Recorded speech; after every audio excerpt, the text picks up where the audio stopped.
আমরা 4 KG 5 KG পাতা দেই, এটা তো আমরা হাজিরি পুরাই না। চারা জ্বলে গেছে, পানি নাই। এখন আমরা এটাই জিনিসটা নষ্ট হয়ে যেতেছে, আমরা বড় করতে পারতেছি না। বৃষ্টিপাত কম হচ্ছে এবং টেম্পারেচারও অত্যধিক বেশি। এই টেম্পারেচারে চায়ের পাতার গ্রোথও কমে যায়। ছোট বড় পাহাড় টিলার উঁচু নিচু মাঠ জুড়ে চা বাগান।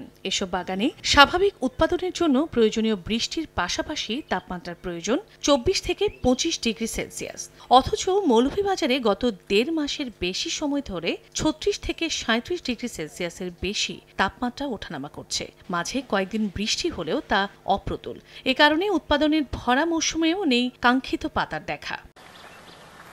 বাগান মালিকরা জানান, গরম ও অনাবৃষ্টির পাশাপাশি কয়েকদিনের শিলাবৃষ্টির আঘাতে চা গাছের ক্ষতি হয়েছে। এছাড়াও দেখা দিয়েছে নানা রোগবালাই।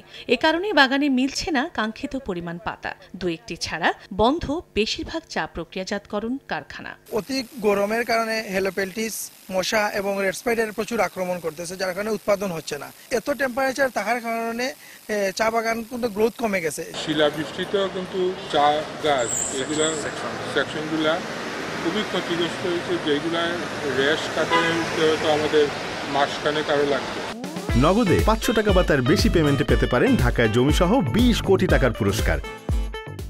পাতা তুলতে না পারায় বিপাকে পড়েছেন শ্রমিকরাও। আমরা 10 কেজি 5 কেজি 6 কেজি করিয়া পাতা দেই, আমরা এই রোজিয়ে তো আমরা ফুসে না।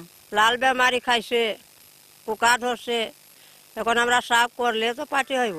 সংকট সমাধানে সরকারি ভর্তুকির মাধ্যমে সেচ সুবিধার দাবি বাগান মালিকদের, আর সার্বিক সহযোগিতার আশ্বাস জেলা প্রশাসনের। এই খরাতে মোকাবিলার জন্য আমাদের ইরিগেশন করা দরকার। এর জন্য আমাদের ইরিগেশন আমদানি করতে হবে। সরকার যদি সাবসিডি দেন আমাদের চা শিল্পকে, তাহলে হয়তো আমরা অধিক পরিমাণে ইরিগেশন মেশিন আনতে পারবো। সমস্যাগুলো থেকে কিভাবে উত্তরণ করা যায় সেই লক্ষ্যে আমরা সংশ্লিষ্ট যারা আছে তাদের সাথে বসে আমরা কথা বলবো, আলোচনা করে আমরা আসলে এই সমস্যাগুলো সমাধানের আমরা চেষ্টা করব। চা বোর্ডের তথ্য মতে চলতি বছর চা উৎপাদনের লক্ষ্যমাত্রা নির্ধারণ করা হয়েছে 10 কোটি 80 লাখ কেজি। সময় সংবাদ, মৌলভীবাজার।